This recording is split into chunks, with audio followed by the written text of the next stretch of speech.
Aqui no Porto defendemos não a proibição do licenciamento, mas a regulação do alojamento local, nomeadamente em determinadas zonas do território onde há uma pressão acrescida, enfim. O que me apraz dizer, depois de ouvir o Pedro Baganha, é que não deixa de ser curioso que haja esta perspectiva de que é territorialmente que se deve responder, quando o Bloco de Esquerda vem reclamando que a nível local há uma série de medidas que têm que ser tomadas, nomeadamente do ponto de vista do investimento público, e aquilo que vai sendo respondido, e acompanhamos em certa medida, é que é ao Governo que cabe a responsabilidade de garantir este mesmo investimento. Nós acompanhamos que o Governo tem que investir na habitação, mas entendemos que a nível local há também uma responsabilidade. Chamaria também ainda a atenção para o facto de que a própria regulação do alojamento local a nível dos municípios é uma legislação muito recente. Portanto, foi em 2018 que isto foi aprovado em Assembleia da República. Aliás, o Bloco de Esquerda, na altura, reivindicou ou alertou para a necessidade de que se estudasse rapidamente o necessário para, rapidamente, a partir do momento em que havia uma lei, se implementar um regulamento. Isto foi sendo adiado, mas, portanto, para dizer que, mesmo do ponto de vista do alojamento local, é muito recentemente que os municípios têm uma voz.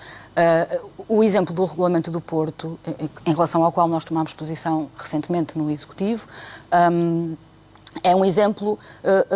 de como as autarquias, não só no Porto, mas se têm vindo a isentar de regular. O Executivo Camarário falhou quando não regulou durante vários anos, portanto, pelo menos um ano, entre a legislação e a criação de um regulamento. A criação de um regulamento que, entretanto,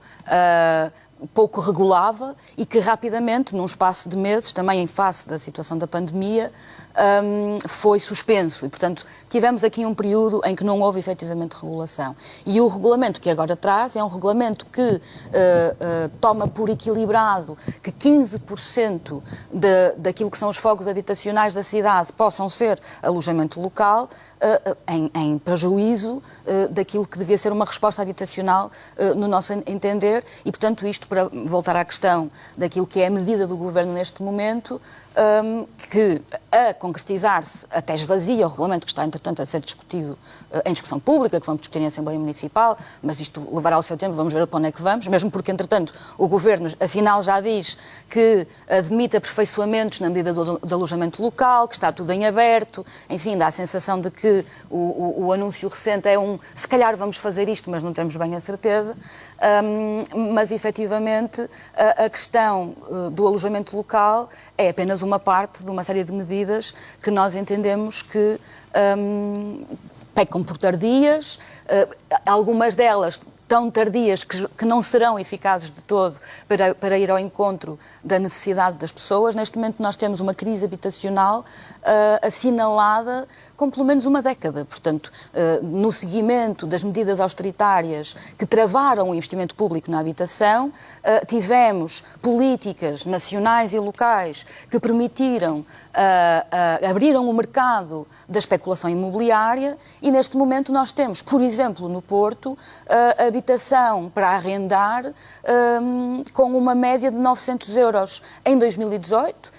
que no ano passado, em 2022, já estava em 1.200 euros, portanto, a renda média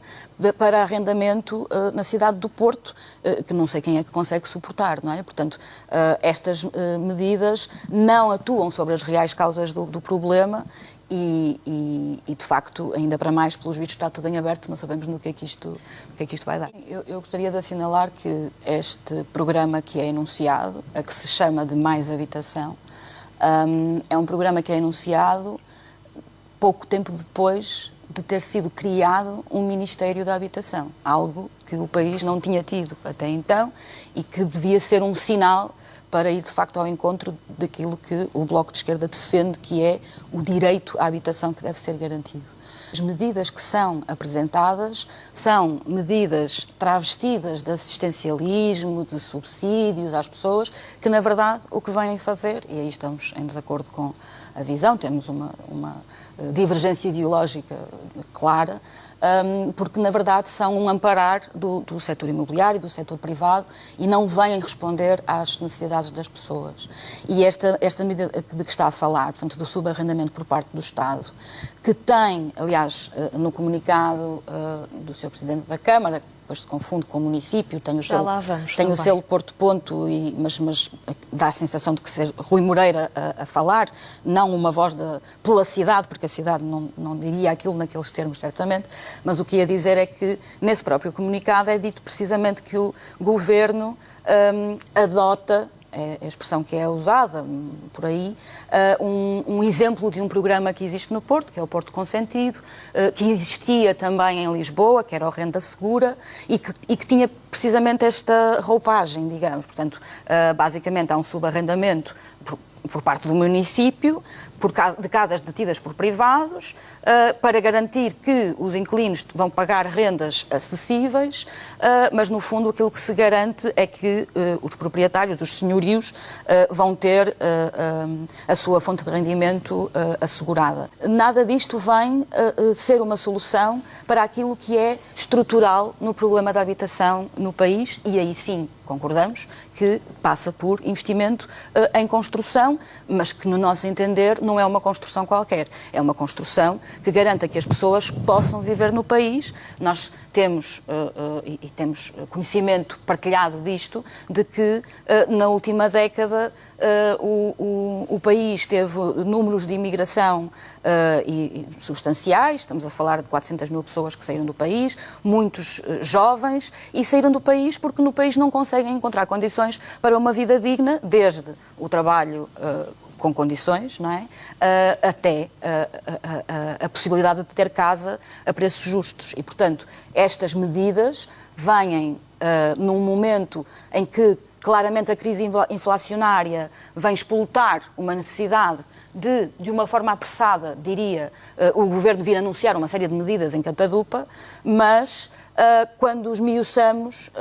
de facto, aquilo que percebemos é que nem com o PRR o Governo está a cumprir sequer o que anunciou que ia fazer do ponto de vista da construção da habitação pública, não é? Portanto, entre isto e uma série de benefícios que depois, novamente, não vão resolver o problema, são paliativos ou então estão sim a ajudar o mercado imobiliário e não o direito à habitação, temos de facto uma situação em que a montanha pariu o rato, é a nossa perspectiva.